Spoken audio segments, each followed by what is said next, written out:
우리가 꼭 알아야 할 뉴스만 골라서 전해주는 뉴스 읽어주는 남자 유익남 시간입니다. 김주식 아나운서 어서 오세요. 안녕하세요. 네, 안녕하세요. 생활 속의 유익한 뉴스와 정보를 콕 집어서 세세하게 전달해드리는 뉴스 읽어주는 남자 유익남 김두식입니다. 네, 오늘 첫 번째 뉴스 어떤 뉴스인가요?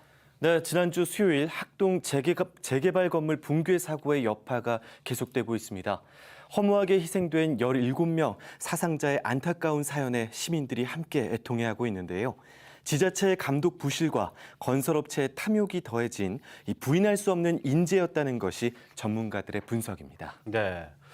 정말 아무리 봐도 다시 되새겨 봐도 가슴이 미어지는데 자, 그 사건을 다시 한번 되짚어 볼까요? 네, 지난주 수요일 오후 4시 20분쯤 학동 4구역 재개발 구역에서 철거가 진행되던 학산 빌딩이 도로 위로 무너지면서 시내 버스를 덮쳤습니다. 사고 발생 8분 만에 구조 작업은 시작이 됐는데요. 사고 당일 자정 9명의 사망자와 8명의 중상자, 총 17명의 승객이 발견되고 수색 작업이 종료됐습니다. 네, 이번에도 원청업체와 하청업체들 간의 불법 재하도급 정황이 있었다고 하죠. 네, 도급 원청인 HDC 현대산업개발 정몽규 회장은 사건 다음 날 이 사고 현장을 찾아 광주 시민들에게 사과했습니다. 그리고 HDC 관계자는 이 한솔기업 외에 재하도급을 준 적이 없다라고 밝혔는데요.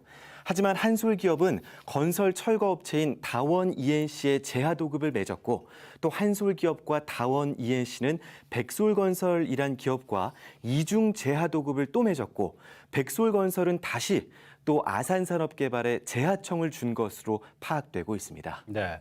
이렇게 재하청을 계속 주다 보면 공사비가 삭감되고 또 적은 공사비로 공사를 하다 보니까 부실 공사가 나올 수밖에 없는 거죠. 그렇습니다.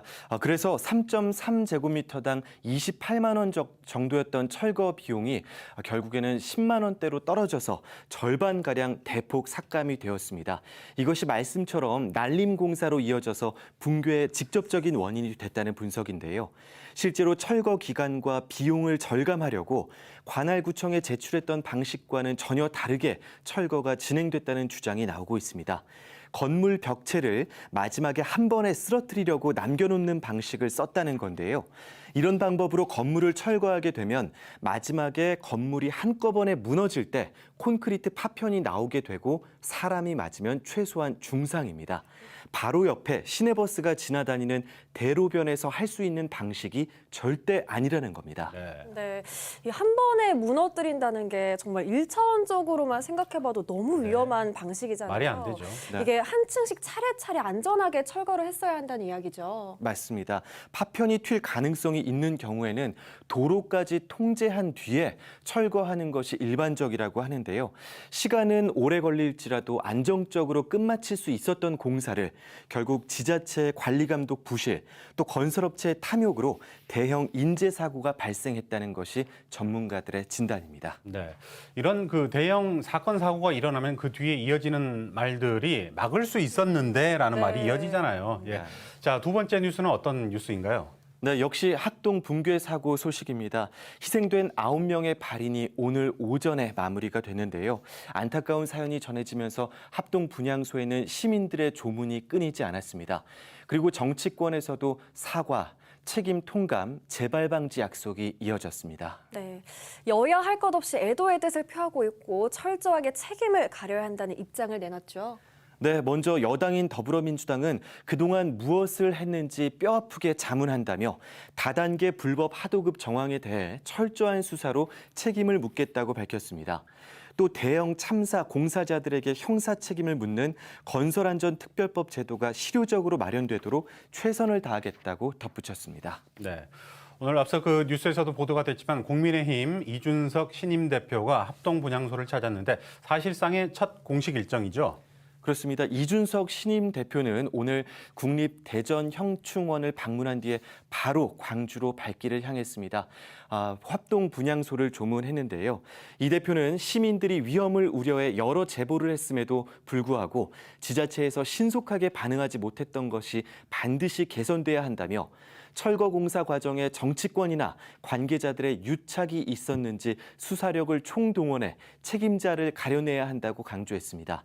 또 야당에서 협조할 것이 있다면 최대한 협조하겠다고 밝혔습니다.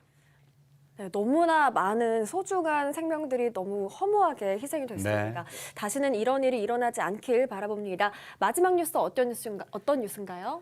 네, 학동 붕괴 참사 사고에 이어 풍영정천 어린이 익사 사고까지 광주시의 안전 컨트롤 기능이 유명무실해졌다는 비판 기사가 나왔습니다. 두 사건 모두 후진국형 인재 사고였다는 진단인데요.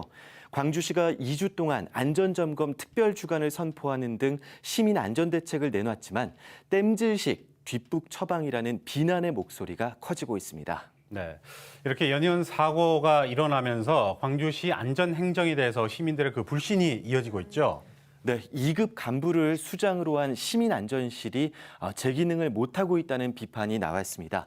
2달 전에도 광주 계림동에서 철거 작업 중이던 건물이 무너져서 2명이 목숨을 잃었던 사건 기억하실 텐데요. 시는 5개 자치구에 현장 점검을 독려하는 공문만 몇 차례 보냈을 뿐 눈에 띄는 책임 있는 후속 대책은 없었던 것으로 드러났습니다. 풍영정천 익사 사고 역시 하천 주변의 안전시설물 설치 여부만이라도 정기적으로 점검했더라면 우리 꽃 같은 어린이들이 허망하게 숨지는 사고는 없었을 것이란 분석인데요. 광주시는 뒤늦게 풍영정천 징검다리 16곳 전체에 탈출용 안전줄을 설치하고 수위가 상승하면 징검다리 통행을 통제할 예정이라고 밝혔습니다. 네, 시 안전당국은 2주가 아니라 매 순간순간이 안전점검 특별주간이라는 점 꼭 기억했으면 좋겠습니다. 네, 오늘 유익남 소식은 여기까지 듣도록 하겠습니다. 고맙습니다. 고맙습니다.